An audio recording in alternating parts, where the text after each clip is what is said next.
สวัสดีจ้าทุกคนตอนเช้านะจ้าเนาะแม่ลุกขึ้นมาโอ้ยพามาเบิ่งต้นฝรั่งหงเปาซืออยู่หน้าบ้านนะจ้านี่กำลังเป็นดอกอีกแล้วนะจ้าปีนี้มีหลายชุดแล้วนะจ้าชุดที่แล้วไปนั่นก็สุกโคบแล้วนะจ้าเนาะฝรั่งหงเปาซือแม่ใส่แดงนะจ้ามื้อนี้ก็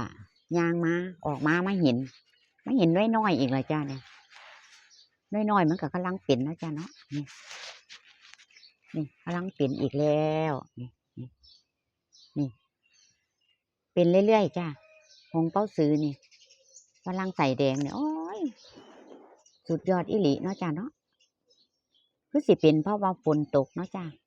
ฝนตกมาช่วงนี้ฝนตกดุเนาะฝนตกดุก็คือว่าเฮ็ดให้ต้นฝรั่งเฮาเนี่ยชุ่มชื้นเนาะจ้ะเนาะนี่แม่เอามาปลูกไว้ชุ่มชื้นเป็นหน่วยเรื่อยๆเนาะจ้ะเป็นหลายๆรุ่นเนาะได้กินมาประจำเนาะจ้ะเนาะบ่มีแรงมีฝนเนาะจ้ะต้นอยู่บ้านนี่จ้ะเพราะว่าแม่ให้น้ำประจำนี่หดเศร้าเนาะจ้ะเนาะเริ่มเป็นดอกเริ่มเป็นหน่วยโอ้ดีจ้าดีทุกคนเอามาปลูกด้วยจ้ะเด้อไปตลาดนัดเขาซื้อมาปลูกนี่ดีจ้าดีได้กินเนาะจ้ะจังจ้ะเป็นดอกจังสี่ใหญ่ไว้เนาะจ้ะเนาะนี่ขาวเดียวเผลอแป๊บเดียวนะจ้ะนี่แม่ก็บ่ได้เอามาเบิ่งให้บ่ได้เอาให้เบิ่งโดนแล้วเนาะจ้ะบ่ได้ทายให้เบิ่งนี่จ้านี่จังจ้ะนี่อีกอ่ะจ้ะนี่โอ้ยสุดยอดอีหลีจ้ะพออีกอ่ะจ้ะเป็นดอกนี่ติดไว้เร็วจ้ะติดเร็วนี่ซื้อหลายถือฝนเนาะจ้ะเนาะพริกคือกันจ้ะพริกคือกันเริ่มเป็นดอกนะจ้ะพริกก็ได้พริกขี้หนูสวนเนาะจ้ะเนาะเกิดน้ำบ้านเขานี่แหละจ้ะทุกคนแม่ที่พามาเบิ่งอันนึงแม่เสียใจหลายเนาะจ้ะเนาะนี่ต้นหมากละมุดแม่เนี่ยหน่วยเต็มเนาะจ้ะเหี่ยวลงจ้าว่าเป็นอย่างแล้วจ้ะทุกคนบังดูต้นใหญ่แล้วเหี่ยวสิตายเนาะจ้ะเนี่ยเนาะ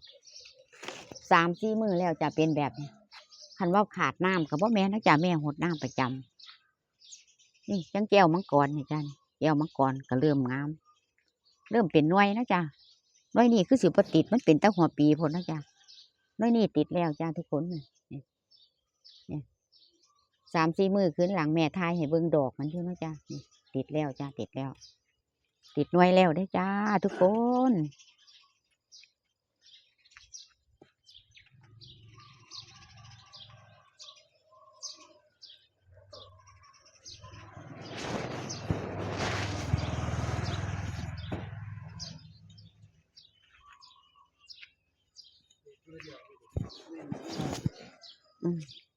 นี่จ้ะ